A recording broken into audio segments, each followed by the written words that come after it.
Баршаңызға қайырлы күн, құрметті менің каналымның көрермендері. Бүгін біз сіздермен 147-ші сабақтың есептерін шығарамыз. Видеомның соңына дейін көріп, пайдалы болған болса, лайк басып, комментарий жазып, мені қолдап отырыңыздар. Бірінші есеп. Балалар саябақта ақшаларына төмендегі заттарды сатып алған болса, оларға қанша теңге қайтарады? Біреуінде 1000 теңге, 800, үшіншісінде 700 теңге болған. Және олар мынандай заттар сатып алған. Бұл жүгері әрқайсысы 80 теңгеден, йогурт әрқайсысы 90 теңгеден, және вафли 60 теңгеден. Біз қалғанын табуымыз керек. Қанша ақша қайтаратынын. Осыған есептер құрастырамыз. Асанның 1000 теңгесі болды. Ол 80 теңгеден 2 жүгері сатып алды. Онда қанша теңге қалды? Оны білу үшін 1000 теңгеден мына екеуінің көбейтіндісін алып тастауымыз керек.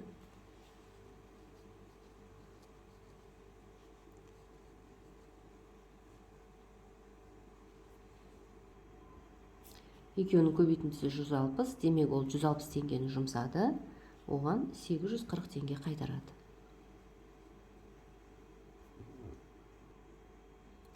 Айшаның 800 теңгесі бар, ол 90 теңгеден 3 йогурт сатып алды. Сонда онда қанша теңге қалды? 800-ден мынаның көбейтіндісін азайтамыз.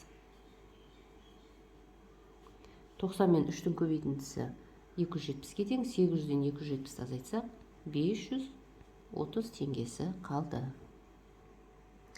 Бұл есептер өте қарапайым есептер. Сәуленің 700 теңгесі бар еді, ол 60 теңгеден 2 вафли сатып алды, оның қанша теңгесі қалды?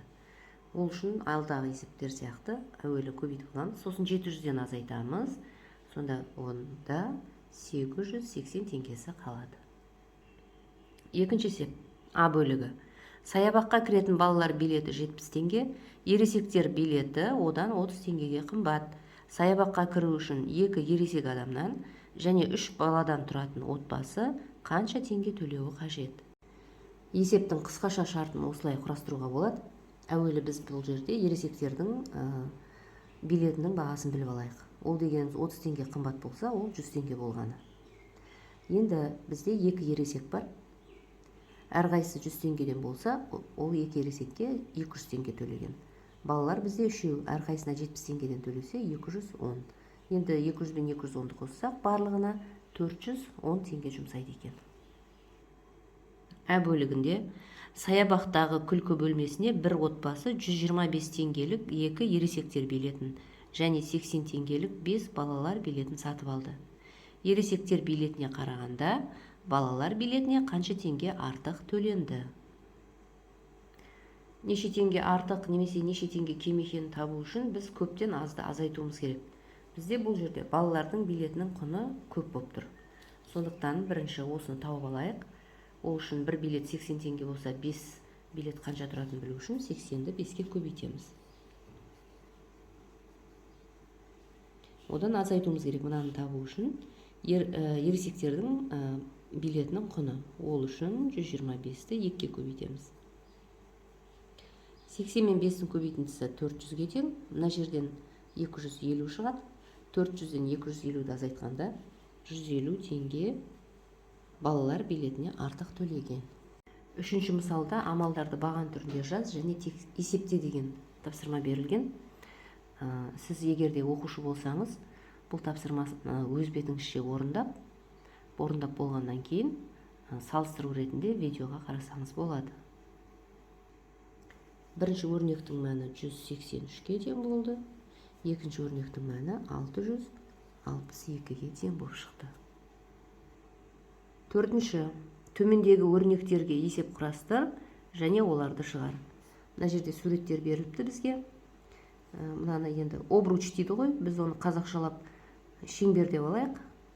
Мынау хлопушка дейді орысша, енді біз оны ұрғыш деп алайық. Оның бір данасы 102 теңге екен, мына ұрғыштың бір данасы 107 теңге екен. Осы мәліметтерді пайдаланып, шешуі мынандай болатындай есептер құрастыруымыз керек. Саябаққа шыққан балалар 107 теңге тұратын шеңберден 6 дана және 102 теңге тұратын ұрғыштан 3 дана сатып алды. Олар осының барлығына қанша теңге ақша төледі? деп есеп құрастырсақ болады. Сол есеп осы өрнекпен шығады. Бұл бізде кітапта берілген. Сонда олар барлығына 948 теңге төлеген болып шықты. Екінші өрнек бойынша тура сондай есеп құрастырамыз. Енді ол жерде тек қана сұрағы өзгеше болады. Өйткені бұл жерде азайт деп тұр. Ал азайту бізде неше теңге артық немесе неше теңге кем екенін табуға арналған. Сондықтан бұл жерде шеңберге қарағанда ұрғышқа неше теңге кем төледі деген сұрақ қойса болады.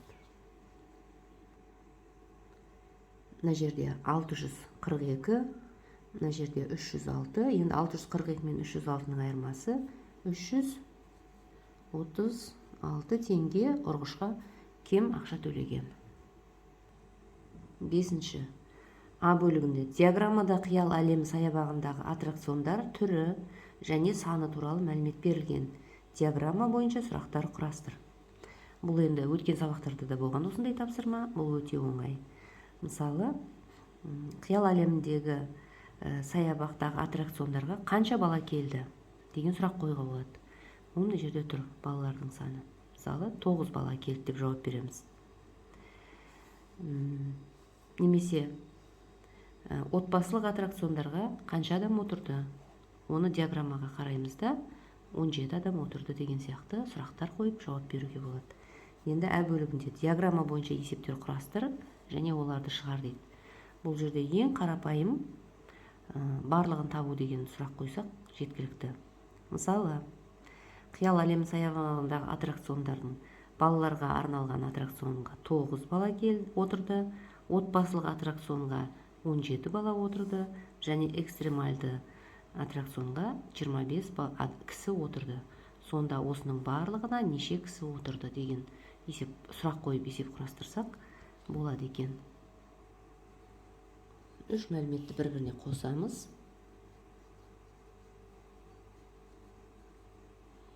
Сонда барлығына отырған кісі саны 41 болып шығады. Алтыншы.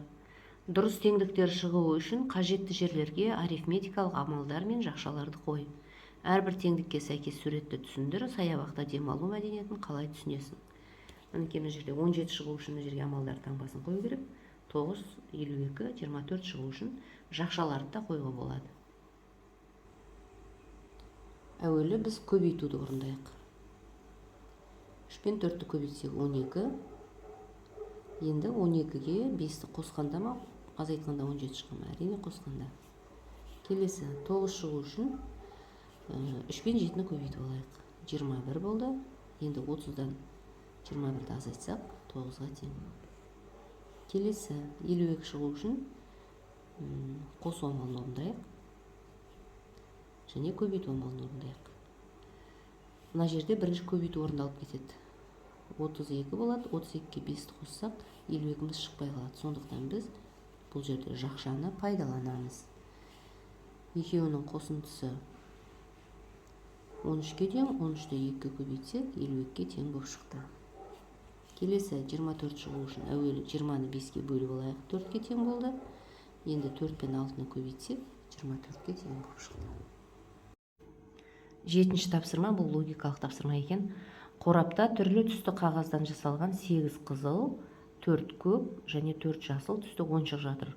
Олардың арасында кем дегенде бір түсті 4 ойыншық, кем дегенде бір-бірден қызыл, көк және жасыл түсті ойыншықтардан болу үшін оның ең аз дегенде қандай санын алу керек? Осы есепті шығарып көрейік. А бөлігін бөлек, Ә бөлігін бөлек түсіндірейін. Ойыншықтар 3 түрлі, 3 түсті 8-і қызыл, 4-еуі көк, 4-еуі жасыл. Енді бір алғанда 4 бірдей түсті ойыншық шығу үшін қанша ойыншық алу керек? Осы 16 ойыншықтың ішінен қанша алу керек? Ал кеттік. Біз әуелі 8-ден бастайық. Егер біз 8 ойыншық алатын болсақ, онда ол 8 ойыншықтың 8-і де қызыл болуы мүмкін, немесе 4-еуі қызыл, 4-еуі көк болуы мүмкін, немесе екеуі қызыл, екеуі көк, басқасы жасыл болуы мүмкін да, сондай варианттар болуы мүмкін. Енді соның ішінде ең шекті нұсқасын көрсетейін. Оның үшеуі қызыл, үшеуі көк, екеуі жасыл болып қалуы мүмкін. Егер де төртеуден шықса, ол әрине оңай. Бірақ осындай нұсқасы болып қалуы да мүмкін. Сондықтан бізге бұл нұсқа жарамайды, өйткені төртеу шықпай қалуы мүмкін. 9-ға қарайық. Егер 9 жаралатын болсақ, онда бізде басқа да нұсқалар шығуы мүмкін. Бірақ соның ішінде үшеуі қызыл, үшеуі көк, үшеуі жасыл болып қалуы мүмкін. 4 бірдей түс тағы да шыққан жоқ. Енді 10 қарастырайық. Егер 10 шар алатын болсақ, 10 ойыншық алатын болсақ, қандай болар еді? 10 ойыншық алатын болсақ, оның кем дегенде үшеуі көк, үшеуі жасыл, төртеуі қызыл болуы мүмкін. Немесе төртеуі көк, үшеуі жасыл, үшеуі қызыл болуы мүмкін. Мінекей, егер осылай алатын болсақ, онда бізде бір түсті 4 не қызыл, не көк, не жасыл бірдей ойыншық шығуы мүмкін. Демек, біз кем дегенде төртеу бірдей шығу үшін 10 ойыншық алуымыз керек. А бөлігіндегі берген тапсырма кем дегенде бір-бірден қызыл, көк және жасыл түсті болу керек. Кем дегенде бір қызыл болу керек, кем дегенде бір көк, кем дегенде бір жасыл түсті ойыншық болу керек. Енді осыны шығарып көрейік. Біз ең азы, бізде ойыншықтардың ең көбі 8, біз соны ең аз деп қарастырайық та, ең азы, егер 8 ойыншық алатын болсақ, оның 8-і де қызыл болып қалуы мүмкін. Көгі, жасылы болмай қалуы мүмкін. Ол бізге дұрыс келмейді. Ендеше 9 қарастырып көрейік. 9. Егер 9 ойыншық алатын болсақ, онда оның жоқ дегенде басқа да нұсқалары көп. 8-і қызыл, біреуі басқа түс болып қалады. Сонда бізде 2-ақ түс болады дағыны, бір түс жоқ болып қалады. Демек 9 бізге дұрыс емес. Енді 10 қарастырып көрейік. 10 ойыншық алатын болсақ, оның басқа да нұсқалары бар. Ең шекті нұсқасын көрсетіп отырмын. 8-і қызыл болуы мүмкін да, екеуі не жасыл, не көк болып қалуы мүмкін. Үшінші түс жоқ болып қалады. Сондықтан бізге 10 дегенде жарамайды. Енді 11-ді көрейік. Егер 11 ойыншық алсақ, оның 8-і қызыл болып қалуы мүмкін, қызыл болып шыққан жағдайда, және қалған үшеуі көк болып қалса, үшінші түс шықпай қалуы мүмкін. Бұл мүмкін жағдай. Сондықтан 11-де бізге дұрыс келмейді екен. 12-ні көрейік. 12-нің 8-і қызыл деген күннің өзінде төртеуі не жасыл, не көк болып қалуы мүмкін. Үшінші түс тағы да шықпай қалады. Енді 13-ті қарастырып көрейік. 13 бірденен 13 ойыншықты алған кезде, егерде оның 8-і қызыл болса, үшеуін көк алып қалуымыз мүмкін, 2 жасыл алып қалуымыз мүмкін. Барлығын қосқанда 13. Немесе 8-і қызыл, төртеуі көк, біреуі жасыл болуы әбден мүмкін. Сонда бізге қажеті кем дегенде бір қызыл, бір көк, бір жасыл түсті ойыншық шығу үшін кем дегенде 13 ойыншық алуымыз керек екен. Осымен барлық есептерді қарастырып біттік. Видеоның соңына дейін көрген болсаңыз, сізге ұнаса, лайк басып, комментарий жазып, мені қолдап қойыңыз.